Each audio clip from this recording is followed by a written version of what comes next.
ಬಸವೇಶ್ವರರ ಜಯಂತಿ.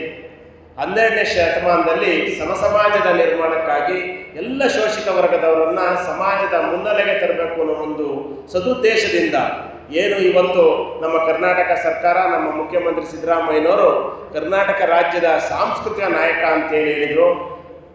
ಅಂಥ ಮಹಾಪುರುಷ ಜಗಜ್ಯೋತಿ ಬಸವಣ್ಣನವರು ಸಮಾಜದ ಒಗ್ಗಟ್ಟಿಗಾಗಿ ಒಂದು ಸಮಾಜದಲ್ಲಿ ದುಡಿದಂಥ ವ್ಯಕ್ತಿ ಜಗಜ್ಯೋತಿ ಬಸವೇಶ್ವರರು. ಕಾಯಕವೇ ಕೈಲಾಸ ಅಂತ ಹೇಳ್ತಾರೆ. ಏಕೆ ಅಂತೇಳಿದರೆ ಅರಿವೇ ಗುರು, ಕಾಯಕವೇ ಕೈಲಾಸ ಅಂತ ಜಗಜ್ಯೋತಿ ಬಸವೇಶ್ವರರು ಹೇಳ್ತಾರೆ.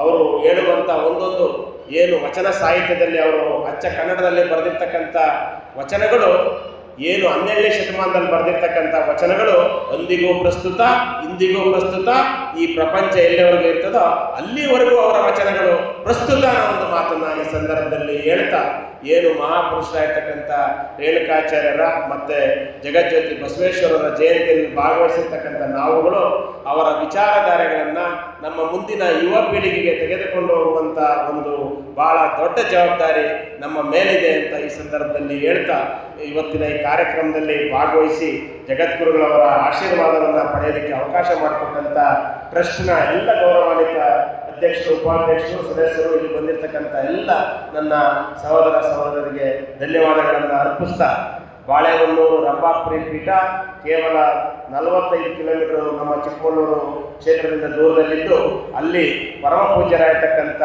ಡಾಕ್ಟರ್ ವೀರಸೋಮೇಶ್ವರ ಸ್ವಾಮೀಜಿಯವರು ನಮ್ಮ ಸಮಾಜದ ಒಗ್ಗಟ್ಟಿಗಾಗಿ, ಸಮಾಜದ ಧರ್ಮದ ಸಂಸ್ಕೃತಿಗಾಗಿ ಇಡೀ ನಾಡಿನಾದ್ಯಂತ ಪ್ರವಾಸ ಮಾಡ್ತಾ ಇರ್ತಾರೆ.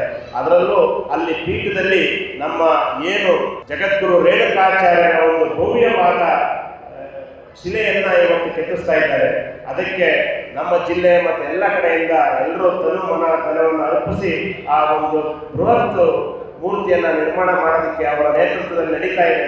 ಅದಕ್ಕೆ ನಾವು ನೀವೆಲ್ಲ ನಮ್ಮ ಕೈಲಾದಂಥ ಸಹಕಾರವನ್ನು ಮಾಡಬೇಕು ಅಂತೇಳಿ ನಾನು ಮಠದ ಭಕ್ತನಾಗಿ ಜಗದ್ಗುರುಗಳ ಕೈಗೆ ನಾನು ಅವತ್ತೇ ಹೇಳಿದ್ದೆ, 1 ಲಕ್ಷದ 1 ರೂಗಳನ್ನು ಇವತ್ತು ಅವರ ಪಾದಗಳಿಗೆ ಸಮರ್ಪಣೆಯನ್ನು ಮಾಡ್ತಾ ಇದ್ದೇನೆ ಅಂತ ಹೇಳಿ ಅವರ ಆಶೀರ್ವಾದವನ್ನು ಬೇಡ್ತಾ ನನ್ನ ಮಾತನ್ನು ಮುಗಿಸ್ತಾ ಇದ್ದೇನೆ. ನಮಸ್ಕಾರ.